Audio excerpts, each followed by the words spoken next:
அன்புக்குரியவர்களே, இந்த நாளிலும் நம்மளுடைய வார்த்தையை தியானிக்கும்படி புதிய ஏற்பாட்டின் புஸ்தகத்திலே மார்க் எழுதின சுவிசேஷத்தின் 16வது அதிகாரத்துக்கு நம்முடைய வேதத்தை திருப்பிக் கொள்ளலாம். இந்த நாளில் நம்முடைய தியானத்திற்கான வேத பகுதி மார்க் எழுதின சுவிசேஷம் 16வது அதிகாரத்தின் முதல் 8 வசனங்கள். மார்க் 16ஆம் அதிகாரத்தின் முதல் 8 வசனங்கள் இந்த நாளை நம்முடைய தியானத்திற்கான வேத பகுதியாக நாம் அறிகிறோம். ஓய்வு நாளான பின்பு மகதலேனா மரியாளும் யாக்கோபின் தாயாகிய மரியாளும் சலோமே என்பவளும் அவருக்கு சுகர்ந்த வர்க்கமிடும்படி அவைகளை வாங்கி கொண்டு வாரத்தின் முதல் நாள் அதிகாலையிலே சூரியன் உதயமாகிற போது கல்லறையிடத்தில் வந்து, கல்லறையின் வாசலில் இருக்கிற கல்லை நமக்காக எவன் புரட்டி தள்ளுவான் என்று ஒருவரோடொருவர் சொல்லிக் கொண்டார்கள். அந்த கல் மிகவும் பெரிதாயிருந்தது. அவர்கள் ஏறிட்டு பார்க்கிற போது அது தள்ளப்பட்டிருக்க கண்டார்கள். அவர்கள் கல்லறைக்குள் பிரவேசித்து வெள்ளையங்கி தரித்தவனாய் வலது பக்கத்தில் உட்கார்ந்திருந்த ஒரு வாலிபனை கண்டு பயந்தார்கள். அவன் அவர்களை நோக்கி, பயப்படாதிருங்கள், சிலுவையில் அறையப்பட்ட நசரேனாகிய இயேசுவை தேடுகிறீர்கள். அவர் உயிர்த்தெழுந்தார். அவர் இங்கே இல்லை. இதோ அவரை வைத்த இடம். நீங்கள் அவருடைய சீஷரிடத்திற்கும் பேதுருவினிடத்திற்கும் போய், உங்களுக்கு முன்னே கலிலேயாவுக்கு போகிறார், அவர் உங்களுக்கு சொன்னபடியே அங்கே அவரை காண்பீர்கள் என்று அவர்களுக்கு சொல்லுங்கள் என்றான். நடுக்கமும் திகிலும் அவர்களை பிடித்தபடியால் அவர்கள் சீக்கிரமாய் வெளியே வந்து கல்லறையை விட்டு ஓடினார்கள். அவர்கள் பயந்திருந்தபடியினால் ஒருவருக்கும் ஒன்றும் சொல்லாமற் போனார்கள். அவர்கள் பயந்திருந்தபடியினால் ஒருவருக்கும் ஒன்றும் சொல்லாமல் போனார்கள். இந்த 8வது வசனம்தான் இந்த நாளை நம்முடைய தியானத்திற்கான மைய வசனமாக நாம் தெரிந்து கொள்ளுகிறோம். அன்புக்குரியவர்கள், இந்த நாளின் நம்முடைய இந்த தியானமானது, இந்த தியானத்திற்குரிய தலைப்பாக நான் கொண்டிருக்கின்ற தலைப்பு டைம் டு ஸ்பீக். நாம் பேசுவதற்கான வேலை இந்த வேலை. நாம் பேச வேண்டிய நேரம் இந்த நேரம். அன்று அந்த பெண்கள் 3 பேரும் ஒன்றும் சொல்லாமல் போனார்கள். யாரிடமும் எதையும் பேசாமல் போனார்கள். ஆனால் ஆணுடைய பிள்ளைகளாகி நீங்களும் நானும் பேச வேண்டிய தருணம் என்பதை தலைப்பாக கொண்டு இந்த தலைப்பின் கீழ் 3 பிரதானமான குறிப்புகளை கவனிக்க முடியும். முதலாவது குறிப்பு, த கன்சர்ன். யார் நமக்காக இந்த கல்லை புரட்டுவது? இயேசு மரித்து அடக்கம் செய்யப்பட்டு கல்லறைக்குள் வைக்கப்பட்டிருந்தார். இந்த பெண்களை பொறுத்தளவிலே இயேசுவின் சரீரம் இன்னும் உள்ளேதான் இருக்கிறது என்று நினைத்து கொண்டிருக்கிறார்கள். அவர் சொன்னபடியே உயிர்த்தெழுந்தார் என்பது அவருக்கு தெரியவில்லை. இயேசுவின் சரீரம் இன்னும் உள்ளதான் இருக்குது. அந்த இயேசுவின் சரீரத்திற்கு சுகந்த வர்க்கமிடுவதற்கு, ஸ்பைசஸ், வாசனை திரவியங்களை படைக்க வேண்டும் என்பதற்காக அவைகளை வாங்கி கொண்டு ஞாயிற்றுக்கிழமை காலை அதிகாலையில் நேரத்திலே சூரியன் உதயமாகின்றதுக்கு முன்பதாகவே வந்து கொண்டிருக்கிறார்கள். அவர்களுக்கு ஒரு கவலை. என்ன கவலை? யார் நமக்காக இந்த கல்லை புரட்டுவது? The concern. ஓகே, யார் நமக்காக இந்த கல்லை புரட்டுவது என்ற ஒரு கவலையோடு கேள்வியோடு பேசிக்கொண்டே அவர்கள் வருகின்ற தருணத்திலே அங்கே ஒரு அற்புதம் நடைபெற்றிருக்கிறது. த கம்ஃபர்ட், ஒரு ஆறுதலின் செய்தி. அது என்ன ஆறுதலின் செய்தி? த கம்ஃபர்ட். ஏற்கனவே அவர்களுக்காக கல் புரட்டப்பட்டு இருந்தது. ஏற்கனவே ஒரு கல் அவர்களுக்காக புரட்டப்பட்டு இருந்தது. முதலாவது அவர்களுக்கு கவலை என்ன? இந்த கல்லை யார் புரட்டுவார் என்ற கேள்விக்கு, அந்த கல் ரொம்ப பெரிய கல்லாக இருந்தது என்று இங்கே வாசிக்கிறோம். அந்த கல் மிகவும் பெரிதாக இருந்தது. வசனம் 4, கிட்டத்தட்ட 20 பேர் வேணும். அந்த கல்லை புரட்டுவதற்கு 20 பேர் வேணும். ஆனால் இந்த 3 பெண்மணிகளால் எப்படி முடியும்? சீஷரெல்லாம் பயந்து வீட்டுக்குள்ள இருக்கிறாங்க. இன்னும் வெளியிலே வரல. ரோமர்களுக்கு பயந்துட்டு இருக்கிறாங்க, மத தலைவர்களுக்கு பயந்துட்டு இருக்கிறாங்க. முக்கியமாக துக்கத்தினால் அவர்கள் சோர்விற்று ரூம்லேயே இருக்கிறாங்க, அடைஞ்சு கிடக்குறாங்க. ஆனால் பெண்கள் தான் தைரியமாக எந்திரிச்சு வர்றாங்க. அப்படியே ஆப்போசிட்டாக இருக்குது. இந்த நாட்களில் பெண்கள் தான் ஏதாவது மரணம் நம்ம அழுதுகிட்டே கிடப்பாங்க, வீட்டுக்குள்ளேயே பணிஞ்சு கிடப்பாங்க. ஆண்கள் தான் போய் எல்லாம் செய்யணும். ஆனால் அந்த நாட்களில் பெண்கள் தைரியமாக எழுந்து சீஷர்கள் வீட்டில் இருந்தாலும் பரவாயில்லன்ட்டு அவங்க ஆயத்தப்பட்டு கல்லறைக்கு போகிறாங்க. ஆனால் போகிற வழியில் பேசிட்டே போகிறாங்க. ரொம்ப பெரிய கல்லாச்சே, என்ன செய்ய முடியும்னு கவலையோடு போகிறாங்க. The concern. ஆனால் அவர்களுக்கு காத்திருந்த ஆறுதல் என்ன? த கம்ஃபர்ட். ஏற்கனவே அந்த கல் புரட்டப்பட்டு இருந்தது. த கம்ஃபர்ட். கல் புரட்டப்பட்டு இருந்தது மட்டும் அல்ல, அங்கே ஒரு தேவதூதனையும் அவர்கள் சந்திக்கிறார்கள். அந்த தேவதூதன் மூலமாய் அவர்களுக்கு ஒரு நற்செய்தி வருகிறது. நீங்கள் நசரேயனாகிய இயேசுவை தேடி வந்திருக்கிறது எனக்கு தெரியும், ஆனால் நீங்கள் நினைப்பது போல மரித்த இயேசு இங்கே இல்லை, மரித்து போன சடலமாக இருக்கிற இயேசு இங்கே இல்லை, மாறாக அவர் உயிர்த்தெழுந்தார் என்ற ஆறுதலின் செய்தி. இது கம்ஃபர்ட். மூன்றாவது, இந்த ஆறுதலின் செய்தியை அவர்களுக்கு சொன்னதோடு கூட அங்கே அவர்களுக்கு ஒரு கட்டளை கொடுக்கப்படுகிறது. a command. என்ன கட்டளை, என்ன கமாண்ட்? நீங்கள் புறப்பட்டு போய், வசனம் 7, அவருடைய சீஷரிடத்திற்கும் முக்கியமாக பேதுருவிடத்திற்கும் போய், உங்களுக்கு முன்னே இயேசு கலிலேயாவுக்கு போகிறார், அவர் உங்களுக்கு சொன்னபடியே அங்கே அவரை காண்பீர்கள் என்று அவர்களுக்கு சொல்லுங்கள் என்றான். கட்டளை, a command. சீஷரிடத்துல போய் நீங்க சொல்லுங்க. தேவதூதனுக்கு ஒருவேளை தெரிஞ்சு போச்சு, ஓகே, நான் போய் சொல்றதை பார்க்கலாம் பெண்கள்கிட்ட தகவல் சொன்னா ரொம்ப சீக்கிரமா கொண்டு போய் சேர்த்துருவாங்க, தேவதூதனை விட சீக்கிரமா கொண்டு போய் சேர்த்துருவாங்கன்னு தேவதூதருக்கே தெரிஞ்சிருக்கு. அவங்கள்ட்ட சொல்லிட்டார், நான் போறதுக்கு முன்ன பின்ன லேட் ஆயிரும், நீங்களே போய் சொல்லிடுங்க. ரைட். முக்கியமா பேதுருவை பார்த்து சொல்லுங்க, இயேசு சொன்னபடியே உயிரோடு எழுந்தார், அவர் உங்களுக்கு முன்பாக கலிலேயாவுக்கு போயிட்டு இருக்கிறார், நீங்கள் அவரை அங்கே காணலாம் என்ற செய்தியை நான் சொல்றதை விட நீங்களே சொல்லிடுங்க அப்படின்னு சொல்லி அந்த பெண்களிடத்துல இந்த தகவல் சொல்லப்படுகிறது. அவர்களுக்கு சொல்லுங்கள் என்ற கட்டளை கொடுக்கப்படுகிறது. ஆக நாம் வாசி கேட்ட இந்த அற்புதமான திருவசனத்தின் பகுதியிலே இது நாம் பேச வேண்டிய தருணம் என்ற தலைப்பின் கீழ் முதலாவது நாம் சந்திக்கின்ற குறிப்பு கவலை. என்ன செய்வது, யார் செய்வது, எப்படி எனக்கு நம்ம கல்லை புரட்டுவது அப்படின்ற கேள்வி, கவலை. இரண்டாவது, எப்பொழுதெல்லாம் தேவனுடைய பிள்ளைகள் தாகத்தோடு ஒரு காரியத்தை ஆண்டவருக்காக செய்ய தீர்மானிக்கிறார்களோ, முயற்சி செய்கிறார்களோ, தேவன் அதை ஏமாற்றுகிற ஆண்டவர் அல்ல, வெட்கப்படுத்துகிற ஒரு ஆண்டவர் அல்ல, மாறாக முன்னதாகவே ஒரு தூதனை அனுப்பி கல்லை புரட்டி அங்கே காத்திரு, என் பிள்ளைகள் தேடி வரும் பொழுது அவர்களுக்கு சொல்ல வேண்டிய நம்பிக்கையின் செய்தியை சொல்லு அனுப்பு என்று சொல்லி ஒரு தூதனையும் உட்கார வச்சிட்டார் அங்க. எப்பொழுதெல்லாம் கர்த்தருடைய பிள்ளைகளுக்கு தேவன் ஒரு நன்மையான ஈவை, ஒரு நம்பிக்கையின் செய்தியை, ஒரு ஆசீர்வாதத்தை தருகிறாரோ, அப்பொழுதெல்லாம் அதோடு கூட ஒரு பொறுப்பையும் கொடுக்கிறார். ஒரு பொறுப்பையும் கொடுக்கிறார். ரெஸ்பான்சிபிலிட்டி என்ன? நீ பெற்றுக்கொண்ட இந்த நற்செய்தியை, நீ அறிந்து கொண்ட இந்த நற்செய்தியை பிறருக்கு போய் சொல்லு என்ற பொறுப்பையும் கட்டளையையும் தேவன் இங்கே கொடுப்பதை கவனிக்க முடியும். யோசித்து பார்க்கலாம். ஐசக் நியூட்டன் புவியீர்ப்பு சக்தியை கண்டுபிடித்தவர். தான் ஒரு மரத்திற்கு கீழே, ஆப்பிள் மரத்துக்கு கீழே படுத்து எதையோ யோசித்துக் கொண்டிருக்கார். திடீரென்று ஒரு ஆப்பிள் அவர் மேலே விழுகிறது. அந்த விழுந்த ஆப்பிளை பற்றி யோசிக்கிறார். இந்த ஆப்பிள் ஏன் கீழே விழ வேண்டும், ஏன் மேலே போகக்கூடாது, ஏன் சைடில் போகக்கூடாது, ஏன் கீழே விழ வேண்டும், யோசிக்க ஆரம்பிக்கிறார். அந்த யோசனையின் வெளிப்பாடுதான் புவியீர்ப்பு சக்தியை அவர் கண்டுபிடித்து இந்த முழு உலகத்துக்கும் அறிவிக்கிறார். ஒருவேளை அந்த புவியீர்ப்பு சக்தி என்ற ஒன்று இருக்கிறது, அதனால்தான் இந்த பூமியிலே நம்ம எல்லாரும் பாதுகாப்பாக இருக்கிறோம் என்ற உண்மையை அவர் சொல்லாமல் அமைதலாக இருந்தால் எத்தனையோ கண்டுபிடிப்புகள் கண்டுபிடிக்காமலே போயிருக்கக்கூடும். தாமஸ் எடிசன் மின்சாரத்தை கண்டுபிடித்தார். இன்று மின்சாரம் இல்லாமல் இந்த உலகம் இயங்காது என்ற ஒரு நிலையில இருக்கிறது. மின்சாரத்தை தாமஸ் எடிசன் கண்டுபிடித்த பொழுது அதை பற்றி யாருக்குமே எதுவுமே சொல்லாம அமைதலா இருந்திருந்தாருன்னா இந்த உலகில எத்தனை முன்னேற்றங்கள் வந்திருக்குமா? வாய்ப்பே இல்லை. கிரஹாம் பெல்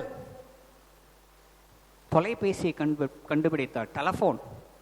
இன்றைக்கு டெலபோன் இல்லாத வீட்டை பார்க்க முடியுமா? டெலபோன் இல்லாத மனிதர்கள், மொபைல் போன் இல்லாத மனிதர்களை பார்க்க முடியுமா? முடியவே முடியாது. வரலாற்றிலே பெரும் பெரும் கண்டுபிடிப்புகளை கண்டுபிடித்த அனைவரும் தங்களுக்குள்ளே அவர்கள் வைத்துக் கொள்ளவில்லை, மற்றவர்களோடு பகிர்ந்து கொடுத்தார்கள். அன்று அந்த 3 பெண்மணிகளும் ஒரு மகத்தான உண்மையை முதல் முறையாக கண்டார்கள். இயேசு உயிரோடு கூட எழுந்த மகத்தான செய்தி. அந்த செய்தியை அவர்கள் தங்கள் இதயத்திலே வைத்துக் கொள்ள வேண்டும் என்பதற்காக அல்ல, பிறருக்கு அறிவிக்க வேண்டும் என்பதற்காக. உங்களுக்கும் எனக்கும் இந்த நற்செய்தி கொடுக்கப்பட்டிருக்கிறது. இயேசு மாம்சத்தில் பிறந்திருந்தாலும் அவர் தேவன் என்பதும், இயேசு பாவமற்றவராய் வாழ்ந்தார் என்பதும், அவர் மரித்து மீண்டும் உயிரோடு எழுந்தார் என்ற உண்மை செய்தி நம் ஒவ்வொருவருக்கும் வாக்களிக்கப்பட்டிருக்கிறது. ஆனால் நம்மில் எத்தனை பேர் இந்த செய்தியை மற்றவர்களுக்கு பகிர்ந்தளிக்க ஆயத்தமாக இருக்கிறோம்? இயேசுவின் சுவிசேஷத்தை, நற்செய்தியை பிறருக்கு அறிவிப்பது என்பது மதமாற்றம் செய்கின்ற ஒரு நிகழ்வு அல்ல, மதமாற்றத்தை பற்றியது அல்ல. புவியீர்ப்பு விசையை கண்டுபிடித்தது மதமாற்றத்தை பற்றியது அல்ல. மின்சாரத்தை கண்டுபிடித்தது, அதை கண்டுபிடித்தேன் என்று சொல்லுகிற செய்தி மதமாற்றத்தை பற்றியது அல்ல. தொலைபேசியையும் ரேடியோ சிக்னல்ஸையும் கண்டுபிடித்த மார்கோனி இந்த நற்செய்தியை பிறருக்கு அறிவித்தது மதமாற்றத்தை பற்றியது அல்ல. மகிமையின் ஆண்டவர் மனிதனுக்காக ஏற்கனவே இந்த பூமியில என்னென்னலாம் கொடுத்திருக்கின்றார் என்ற ஆசீர்வாதத்தை பகிர்ந்து கொடுப்பது. அது போலதான் இயேசு கிறிஸ்து தேவன் என்றும், இயேசு கிறிஸ்துவின் மூலமாய் மீட்பு என்றும், அவர் ஒருவரே தேவனுடைய உண்மையான வெளிப்பாடு என்பது மதமாற்றத்தை பற்றியது அல்ல, மகத்தான உண்மையை பற்றின நற்செய்தியை சக மனிதனோடு அறிவிப்பதாகும். இங்கே நாம் கவனிக்கின்ற இந்த நிகழ்விலே, இந்த முதல் 8 வசனத்திலே முதலாவது நாம் கவனிப்பது 3 பெண்கள். வழக்கமாக யூதருடைய வாழ்க்கை முறையிலே பெண்களுக்கு எப்பயுமே 2வது இடம்தான். பெண்களுக்கு 2வது இடம் கொடுக்கக்கூடிய அந்த நாட்களின் வாழ்வின் தருணத்திலே இயேசு கிறிஸ்து உயிரோடு கூட எழுந்து முதலாவதாக ஒரு பெண்ணுக்கு தான் காட்சி கொடுக்கிறார். மகதலேனா மரியாள் என்ற ஒரு பெண்ணுக்கும் அவளோடு வந்த மற்ற 2 பெண்களுக்கும் தான் இயேசு கிறிஸ்து காட்சி கொடுக்கிறார் என்பது எதை குறிப்பிடுகிறது? நமது ஆண்டவராக இயேசு கிறிஸ்துவிடத்திலே ஆண் என்றும் இல்லை, பெண் என்றும் இல்லை. இன்றைக்கு நமது நாட்டிலே ஒரு சில கோவில்களுக்கு பெண்கள் வருவதற்கு தடை. சுப்ரீம் கோர்ட்டே அனுமதி கொடுத்திருந்தாலும் பெண்கள் வரக்கூடாது என்ற ஒரு தடை இருக்கிறது. ஆனால் வேதாகம தேவனிடத்தில் அப்படி அல்ல. காரணம், ஆண்கள் பெண்கள் 2 பேருமே அவருடைய பிள்ளைகள், 2 பேரும் அவருடைய சாயலிலே படைக்கப்பட்டவர்கள். எந்த ஒரு தகப்பனும் மகன் நீ மட்டும் என்கிட்ட வாடா, அந்த பொண்ணு என்கிட்ட வர வேண்டான்னு சொல்லி எந்த தாய் தகப்பனும் சொல்ல மாட்டார்கள். வேதாகம தேவன் அப்படிப்பட்ட உண்மையுள்ள ஆண்டவர். ஆகவே இங்கே உயிரோடு எழுந்த இயேசு ஆண்களுக்கு, சீஷர்களுக்கு 3.5 வருஷம் தாங்கூடே சுத்திக்கிட்டு இருந்தாங்களே, அவங்களுக்கு போய் முதல் காட்சி கொடுக்கவில்லை. பெண்களுக்கு இயேசு கிறிஸ்து முதலாவதாக தன்னை காட்சிப்படுத்துகிறார். அதிலும் முக்கியமாக மகதலேனா மரியாள் என்ற ஒரு மரியாள் இங்கே இடம்பெறுவது எதை குறிப்பிடுகிறது? மகதலேனா மரியாள் என்ற ஒரு பெண், she is from the town of Magdala. மகதலேனா என்பது பெயர் அல்ல, அந்த ஊர் பெயர். மக்தாலா என்ற ஊரின் பெயர். அந்த ஊரின் பெயர் ஏன் இங்கே குறிப்பிடப்படுகிறது?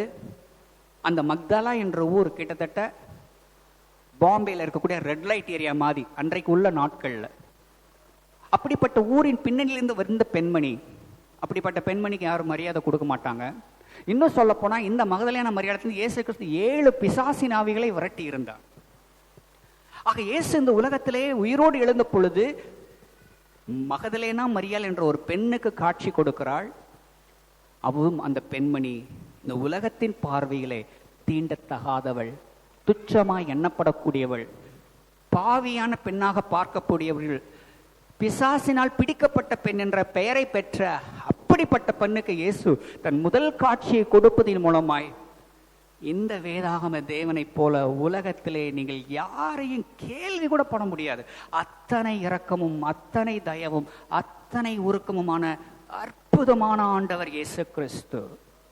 அவரிடத்துல யார் வேணாலும் வரலாம், எத்தனை பலவீனம் உண்ணவளும் வரலாம், எத்தனை பாவத்தினால் போராடுகிறவர்களும் வரலாம். இந்த இயேசு தம்மிடத்தில் வருகிற யாரையும் அவர் புறம்பே தள்ளுவதில்லை என்ற வார்த்தையின்படி இந்த மகதலேனா மரியாளுக்கு முதலாவதாக இயேசு கிறிஸ்து காட்சி கொடுக்கின்றார். இப்படி அவர் காட்சி கொடுத்த வரிசையிலே அங்கே அவரோடு கூட இன்னும் 2 பெண்மணிகள் இருக்கிறார்கள். அவர்களை பற்றி நாம் இங்கே வரிய வரும் பொழுது 2 பேர் ஒரே பேரை உடைய 2 பேர் ஒரே பேரை உடையவர்களாக இருக்கிறாங்க. மகதலேனா மரியாளும் யாக்கோபின் தாயாகிய மரியாளும் என்று 2 பேர் மரியாள் என்ற பெயரில் இடம் பெறுகிறார்கள். பிரியமானவர்களே, புதிய ஏற்பாட்டிலே கிட்டத்தட்ட 6 பேர் மரியாள் என்ற பெயரிலே அறியப்படுகிறார்கள். முதலாவது இயேசுவின் தாயாகிய மரியாள், 2வது மகதலேனா மரியாள், 3வது லாசருவின் சகோதரியாகிய மரியாள், 4வது இந்த யாக்கோபின் தாயாகிய மரியாள், 5வது அப்போஸ்தலர் நடபடிகள் 12ஆம் அதிகாரம் 12வது வசனத்தில் இடம்பெறுகின்ற யோவான் மார்க்குவின் தாயாகிய மரியாள், 6வது மரியாளை பற்றி பவுல் ரோமாபுரியில் இருக்கின்ற பரிசுத்தவான்களின் வரிசையிலே ஒரு மரியாளை வரிசைப்படுத்துகிறார். பவுலுக்கு அதிகமாக உதவி செய்த ஒரு மரியாள். ரோமர் 16ஆம் அதிகாரம் 6வது வசனத்திலே அறிய வருகிறோம். ஆக 6 பேர் மரியாள் என்ற பெயரிலே இடம் பெறுகிறார்கள். இந்த இயேசு கிறிஸ்து இந்த பூமியிலே பிறக்கும் பொழுது ஒரு மரியாள் அவர் தெரிந்து கொள்ளுகிறார். இந்த பூமியிலே அவர் உயிரோடு எழுந்து இன்னொரு பிறப்பிற்குள் போகும் பொழுதும் மரியாள் என்ற பெயரையுடைய ஒரு பெண்ணுக்கே தன் முதல் காட்சியை அவர் கொடுக்கின்றார்.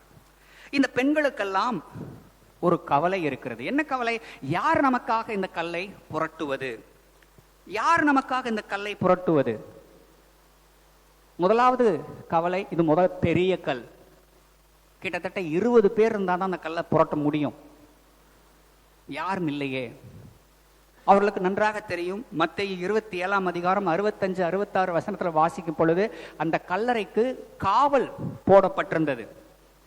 காரணம், மத தலைவர்கள் எல்லாரும் இயேசுவின் சீசர்களை குற்றப்படுத்தி இந்த இயேசு கிறிஸ்து உயிரோடு எழுந்திருப்பான்னு ஏற்கனவே சொல்லியிருக்கிறாரு. ஆகவே அவருடைய சீசர்கள் வந்து தூக்கிட்டு போயிட்டு சும்மாவாச்சும் இயேசு உயிரோடு எழுந்தார்னு சொல்லிடுவாரு. ஆகவே இந்த கல்லறைக்கு உறுதியாக ஒரு காவல் போட வேண்டும் என்று பல ரோம போர் சேவகர்களை காவலுக்கு வைக்கிறாங்க. ஸோ இந்த பெண்களுக்கு தெரியும், கல்லை முதல்ல யார் புரட்டும், அது ரொம்ப பெருசு. போர் சேவகர்கள் நிறைய பேர் இருக்கிறாங்க, பட் அவங்க யாரும் நமக்கு உதவி செய்ய மாட்டாங்க. காரணம், அவங்க நம்ம வச்ச ஆள் கிடையாது, நம்முடைய எதிராளிக வச்ச ஆள். ஆகவே அவங்களுக்கு நம்ம உதவி செய்ய மாட்டாங்க. இப்படி பல விஷயத்தை அவங்க என்ன செஞ்சுட்டு நினைச்சிட்டு போயிட்டு இருக்கிறாங்க. அப்படி நினைச்சிட்டு போயிட்டு இருக்கிற தருணத்துல தான் அங்கே அவர்களுக்காக ஒரு அற்புதம் காத்து கிடக்கிறது. காரணம், ஏற்கனவே வானத்திலிருந்து தேவதூதன் இறங்கி வந்தாயிற்று. பூமி மிகவும் அதிர்ந்தது.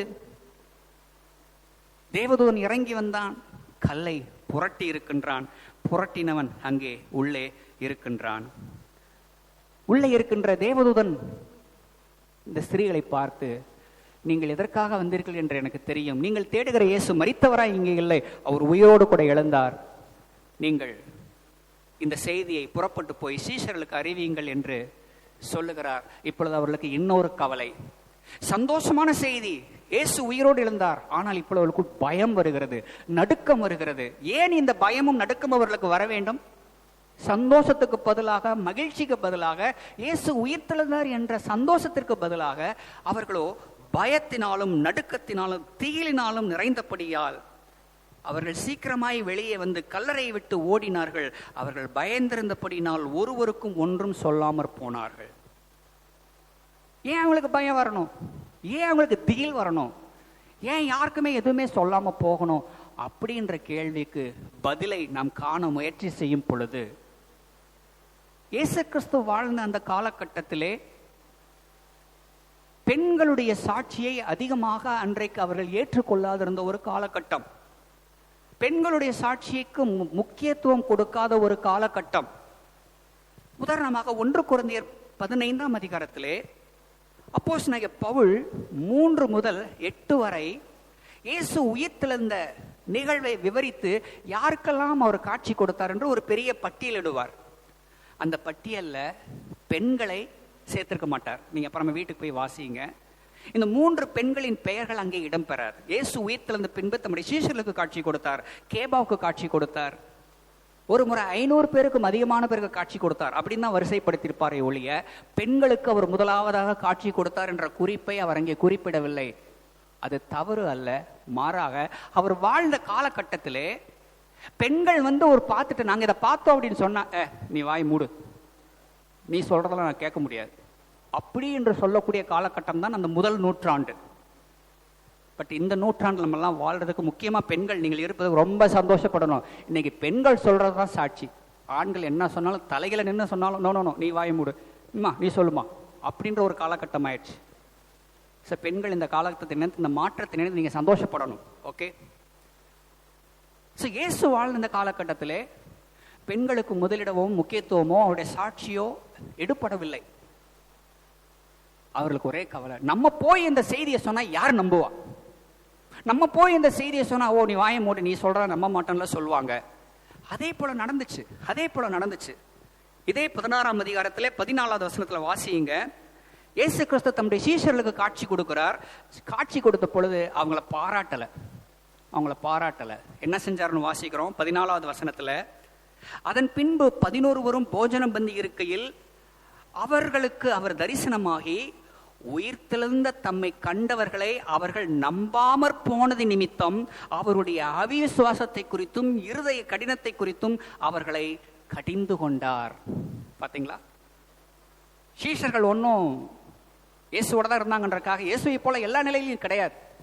இயேசுவை போல கிடையாது. they were patterned by the culture of their time. இந்த பெண்கள் சொல்லியிருக்கிறாங்க, ஆனா என்ன பண்ணாங்க?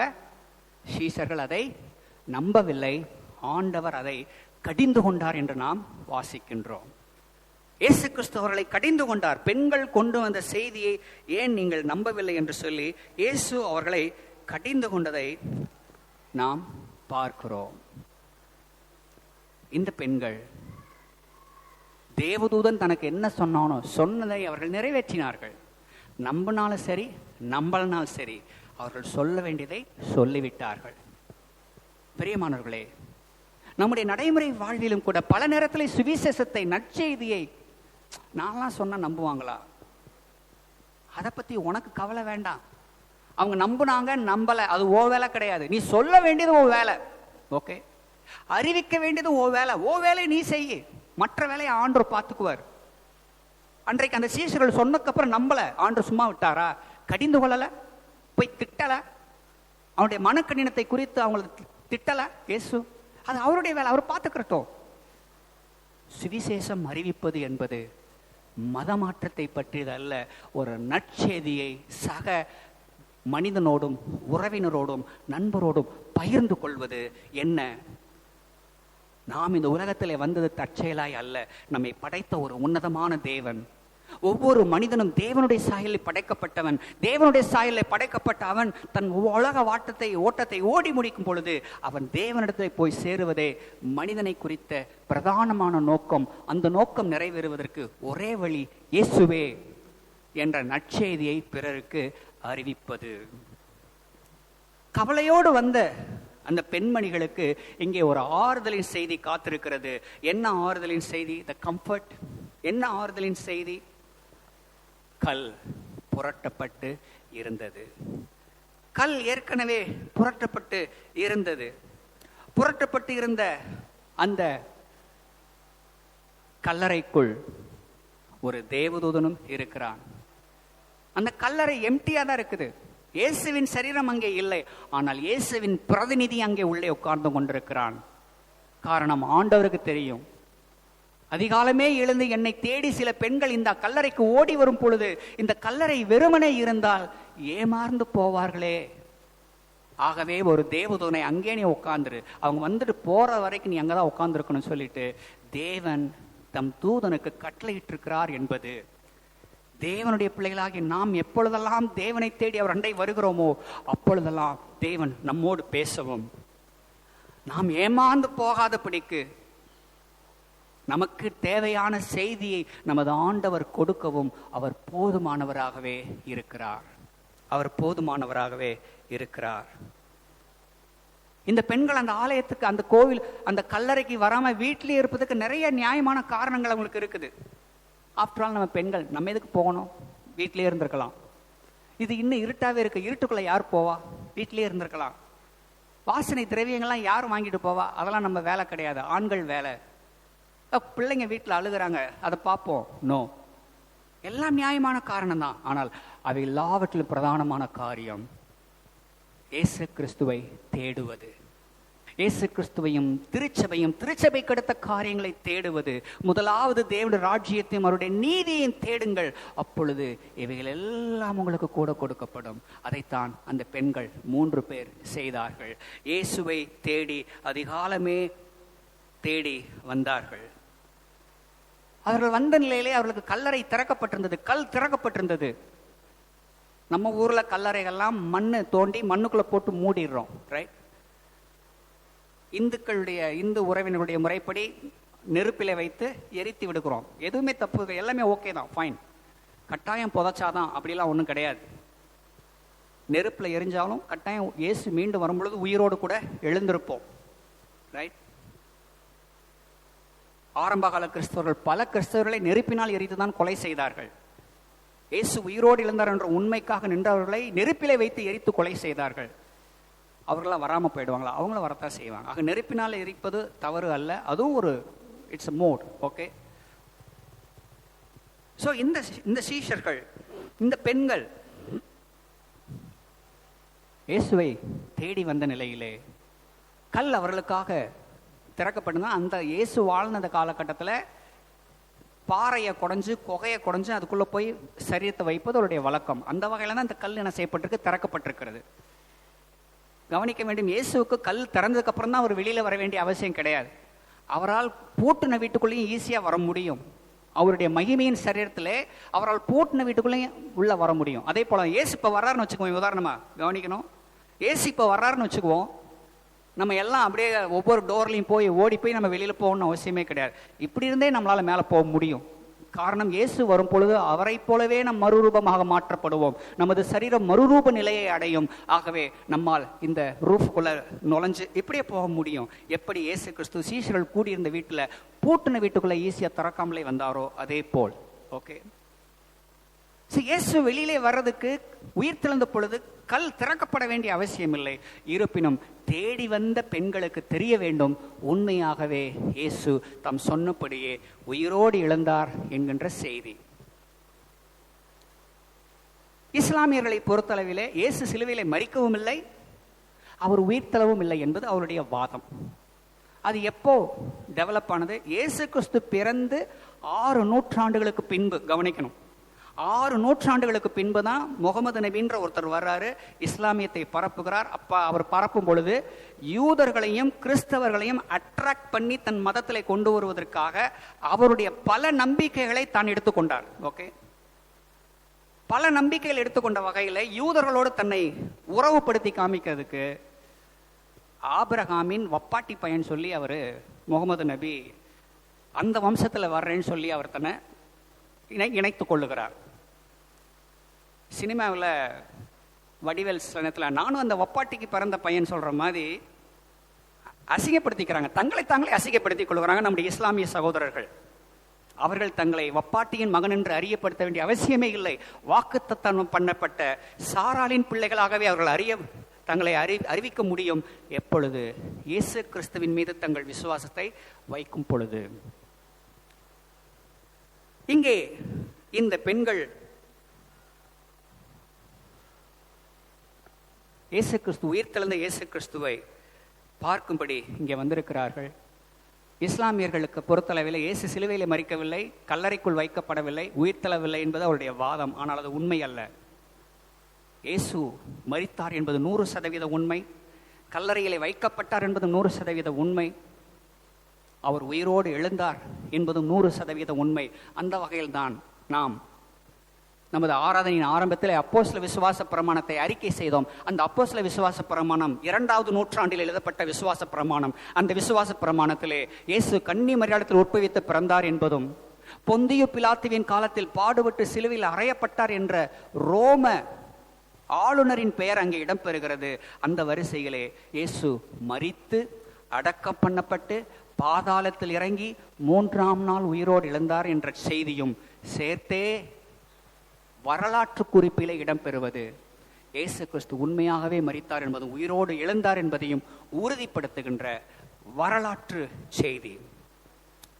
இந்த வரலாற்று செய்தியின் அடிப்படையில் தான் இயேசுவினுடைய கல்லறை அங்கே திறக்கப்பட்டிருக்கிறது. திறக்கப்பட்ட இயேசு கிறிஸ்து அதை எப்படியாயிலும் மறக்க வேண்டும், இயேசுவின் உயிர்த்தெழுதலை மறுதலிக்க வேண்டும் என்பதற்கு அன்றைக்கு மத தலைவர்கள் இருந்தார்கள். அந்த மத தலைவர்கள் என்ன சொன்னார்கள்? காவலர்களுக்கு காசு கொடுக்குறாங்க, பிரைபரி, கையூட்டு கொடுக்குறாங்க, லஞ்சம் கொடுக்குறாங்க. லஞ்சம் கொடுத்து என்ன சொல்றாங்க? நீங்க என்ன செய்யுங்க, இயேசுவின் சீசர்கள் சரீரத்தை திருடிட்டு போயிட்டாங்கன்னு சொல்லுங்கன்றாங்க. ஓகே, இயேசுவின் சரீரத்தை என்ன செய்யுங்க, திருடிட்டு போயிட்டாங்க, களவாடிட்டு போயிட்டாங்கன்னு சொல்லுங்க அப்படின்னு சொல்றாங்க. பட் இயேசு கிறிஸ்துவுடைய சரீரம் களவாக போகவில்லை. களவாடிட்டு போயிருந்தா என்ன பண்ணிருப்பாங்க? அப்படியே பாடியை தூக்கிட்டு போயிருப்பாங்க, இல்ல அப்படியே தூக்கிட்டு போயிருப்பாங்க. ஆனா அப்படி தூக்கி போக முடியாது. காரணம், ஏற்கனவே ரோம போர்ச்சவர்கள் காவல் செஞ்சுட்டு இருக்கிறாங்க. கல்லறைக்கு சீல் வைக்கப்பட்டிருக்கிறது. 20 பேர் வேணும். சீசர்கள் மொத்தம் 11 பேர் தான் இருக்காங்க. ஒருத்தர் ஆல்ரெடி காலி. 11 பேரால கல்லை புரட்டவும் முடியாது. இப்படி ஏகப்பட்ட விஷயங்கள் நம்ம பேச முடியும். களவாடிட்டு போயிட்டாங்க அப்படின்றது பொய்யான ஒரு சாட்சி. ஆனால் அவர் களவாடப்படவில்லை என்பதை யோவான் 20ஆம் அதிகாரம் 3 முதல் 8 வரையிலான வசனங்களில் வாசிக்கும் பொழுது, முக்கியமாக 7வது வசனத்தை நாம் வாசிக்கலாம். மேபி எடுத்து ஒரு சீக்கிரமா வாசிங்க. யோவான் 20ஆம் அதிகாரத்தில் 7வது வசனம் சத்தமா வாசிங்க. சீலைகள் கிடக்கிறதையும் அவருடைய தலையை சுற்றி இருந்த துணி மற்ற வஸ்திரங்களோடு வைக்காமல் தனியே சுருட்டி வைக்கப்பட்டிருந்தது. ஆங்கிலத்தில் ஃபோல்டட். எப்படி நம்ம ட்ரெஸ்ஸை அயன் பண்ணும் பொழுது அழகாக அயன் பண்ணி மடித்து சிறப்பாக வைக்கிறோமோ, அதே போல் இயேசு கிறிஸ்து உயிரோடு எழுந்த பொழுது அங்கே விடப்பட்டு போன சாட்சிகள் என்ற வரிசையிலே அவரை சுற்றி இருந்த சீலை, அவரை சுற்றி இருந்த துணி அங்கே கிடக்கிறது. ஆனால் அவரை தலையை சுற்றி இருந்த துணியோ மடிக்கப்பட்டு அழகாக அங்கே வைக்கப்பட்டிருக்கிறது. காரணம், இயேசு கிறிஸ்து திருடப்படவில்லை. அவருடைய சரீரம் திருடாய் எடுத்துப்பட போடவில்லை. மாறாக அவர் உயிரோடு எழுந்தார். இந்த உயிரோடு எழுகின்ற சம்பவம் நிறுத்தி நிதானமா அமைதலா எந்த பதட்டமும் இல்லாமல் அற்புதமாக நடந்த ஒரு நிகழ்வு என்பதை நாம் அறிகின்றோம். இப்பொழுது நம்முடைய 3வது குறிப்பு சுருக்கமாக பேசி முடிக்கலாம். த கமாண்ட், கட்டளை. உயிரோடு எழுந்த இயேசு கிறிஸ்துவனுடைய நற்செய்தியை பிறருக்கு அறிவிப்பதற்கான இந்த கட்டளை என்ற வரிசையிலே அவர்களுக்கு சொல்லப்பட்ட இந்த செய்தி என்பது ஒரு சஜஷன் கிடையாது. ஓகே இப்படி ஆயிடுச்சு, நீங்க விருப்பப்பட்டா போய் சொல்லுங்க அப்படின்றது கிடையாது. இட் வாஸ் a command, கட்டளை. இயேசு உயிர்த்தெழுந்தார் என்பதையும் அந்த செய்தியை பிறருக்கு அறிவிக்க வேண்டும் என்பதும் முக்கியமாக சீஷர்களுக்கும், அதிலும் முக்கியமாக பேதுருவுக்கு. பேதுருவுக்கு சொல்லணும். இப்போ கேட்கலாம், ஏன் பேதுருவுக்கு மட்டும் ரொம்ப ஸ்பெஷல்? எதற்காக? கவனிக்கணும், எல்லாம் கவனிப்போம் ப்ளீஸ். ஏன் மற்ற சீஷர்லாம் இருக்கிறாங்களே, அவங்க பேரெல்லாம் ஏன் சொல்லாமல் அதுவும் ஸ்பெஷலாக பேதுருவுக்கு சொல்லணும் ஏன் சொல்கிறாங்க அப்படின்ற கேள்விக்கு நம்ம பதிலை கண்டுபிடிக்கும் பொழுது கவனிக்க வேண்டும். நமது ஆண்டவர் இந்த முதல் பகுதியில் கவனிக்கணும். 1வது குறிப்பு, தேவனுடைய பிள்ளைகளாகிய நீங்களும் நானும் அவர் மீது வைத்திருக்கிற அன்பின் நிமித்தம் நாம் எதை செய்தாலும் அதை மறக்கிற தேவன் அல்ல. பேதுரு ஒருத்தன் தான் இயேசுவை பின்னாடியே செல்லுகிறான். கைது செய்த பொழுது, விசாரிக்கும் பொழுது என்ன நடக்கிறது தூரத்திலிருந்து பார்த்து கொண்டே இருக்கின்றான். பேதுரு ஒருத்தன் தான் செய்யறான். அதை தேவன் அங்கீகரிக்கும் வகையில பேதுருட்ட போய் சொல்லு, நான் உயிரோடு எழுந்ததை. ஒரு அல்லேலூயா சொல்லலாமா? தேவனுடைய பிள்ளைகளாகி நீங்களும் நானும் அவர் மீது வைத்திருக்கிற அன்பின் நிமித்தம் நாம் எதை செய்தாலும் நமது ஆண்டவர் மறப்பது அல்ல. ஆலயத்துக்கு வருகிற காரியம், பிறருக்கு ஆலயத்துக்கு வருவதற்கு உதவி செய்கிற காரியம், பிறருக்கு சுவிசேஷத்தை அறிவிக்கின்ற காரியம், நான் காணிக்கை போடுகிற காரியம், இவைகளில் எந்தெந்த காரியத்திலெல்லாம் நான் கிறிஸ்துவின் மீது உள்ள என் அன்பை வெளிப்படுத்த காரியங்களை செய்கிறேனோ அதை மறக்கிற தேவன் இந்த வேதாகம தேவன் அல்ல. 2வது, ஏன் பேதுருவிடத்தில் போய் சொல்ல வேண்டும் என்ற செய்தி? 2வது குறிப்பு, our God is a God who is willing to use the failures. பேதுரு தோற்று போனவன், 3 முறை இயேசுவை மறுதலித்தவன். அவர் யார் என்று தெரியாது.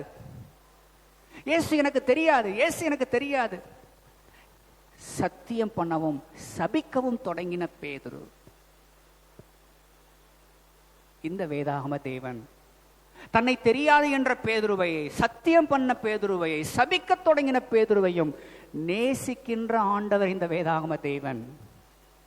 God is willing to use those who are a failure. யாரெல்லாம் தங்கள் வாழ்விலே நாங்கள் தோற்று போய்விட்டேன், என் விசுவாசத்திலே, என் பலவீனத்திலே, என் பக்தியிலே, என்னுடைய ஆண்டவருக்கு ஏற்ற காரியத்திலே நான் தோற்று போய்விட்டேன் என்ற தோல்வி எண்ணத்தோடு இருக்கிறீர்களா? You have Christ with you to use you. உங்களை பயன்படுத்தவும், உங்களை தேடி வரவும், உங்களை ஆறுதல் படுத்தவும் கூடிய அற்புதமான தேவன் இந்த வேதாகம தேவன். பேதுருவிடத்திலே போய் சொல்லுங்கள் என்ற செய்தி. நம்முடைய நடைமுறை கிறிஸ்தவ வாழ்விலே பல தருணங்களிலே தோல்விகளை சந்திக்கின்றோம், ஏமாற்றங்களை சந்திக்கின்றோம். ஆனால் அவைகள் முடிவாக இருக்க வேண்டிய அவசியம் இல்லை. அவைகள் நம்முடைய விசுவாச ஓட்டத்தின், விசுவாச தாகத்தின், ஆவிக்குரிய வாழ்வுக்கு முடிவாக இருக்க வேண்டிய அவசியம் இல்லை. நாம் எந்த நிலையில் இருந்தாலும் நம்மை நேசிக்கவும், நம்மை பயன்படுத்தவும் நம்முடைய வேதாகம தேவன் போதுமானவர். அந்த பேதுருதான் அழுது கொண்டே இருக்கிறான். அந்த பேதுருதான் இந்த இயேசுவை மறுதலித்து விட்டேனே என்ற துக்கத்திலே துவண்டு கொண்டிருக்கிறான். அவனுக்கு போய் முக்கியமாக நான் உயிரோடு இருந்த செய்தியை சொல்லுங்கள் என்ற செய்தியே பெண்கள் மூலமாக அவர்களுக்கு அறிவிக்கப்படுகிறது. பெண்கள் மூலமாக இந்த நற்செய்தி அறிவிக்கப்படுகிறது.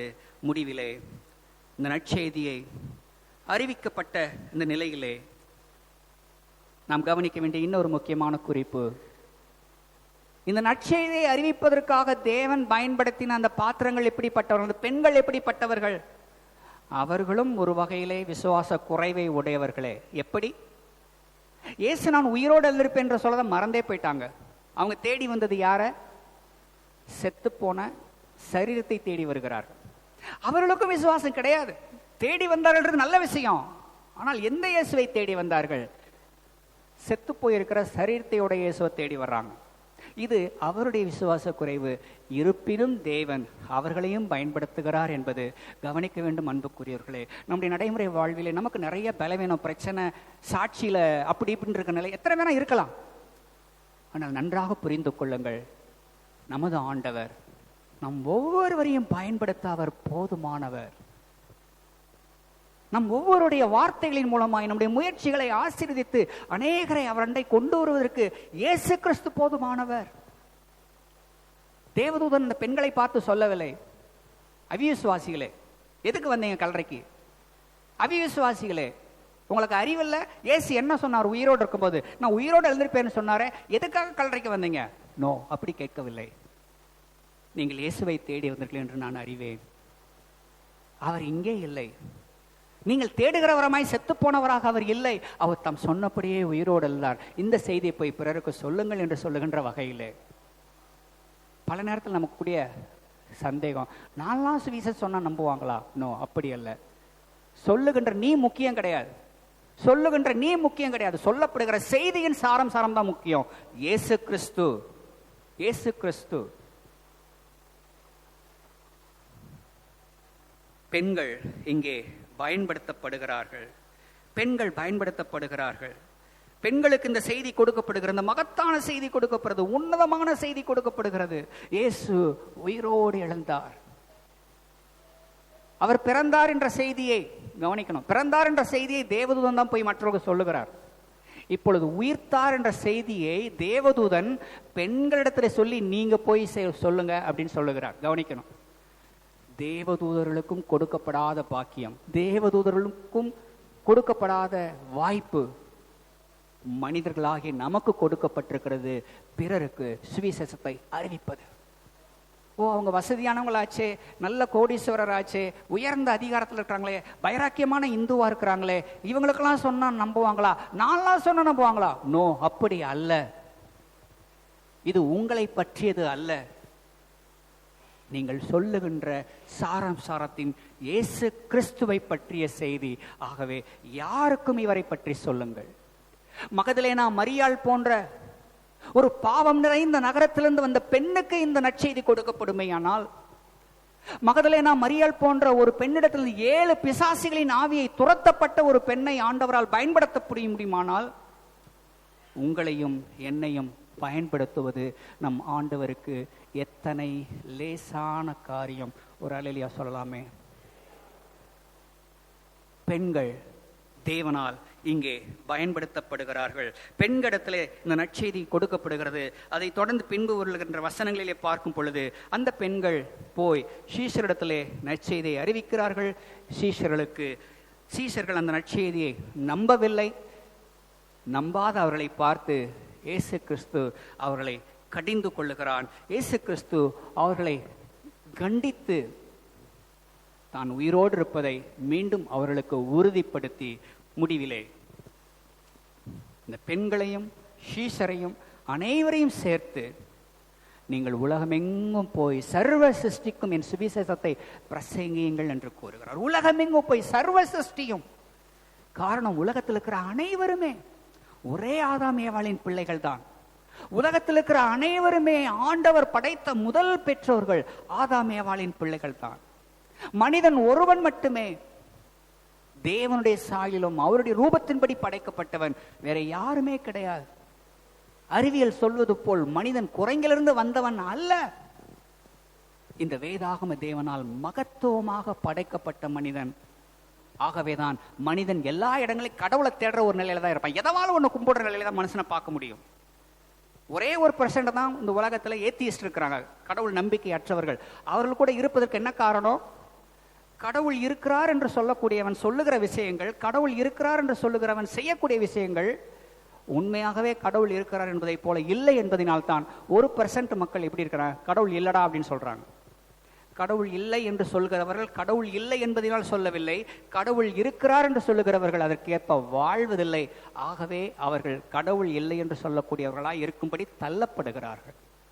மற்றபடி உலகத்தில் இருக்கிற அனைவருக்குமே இயேசு ஒருவரே ஆண்டவர், இயேசு ஒருவரே இரட்சகர், அவர் ஒருவரே மனிதனுக்காக இந்த பூமிக்கு வந்தவர். அவருடைய ரத்தம் ஒன்று மட்டுமே மனிதனுடைய பாவத்தை கழுவுகிறது.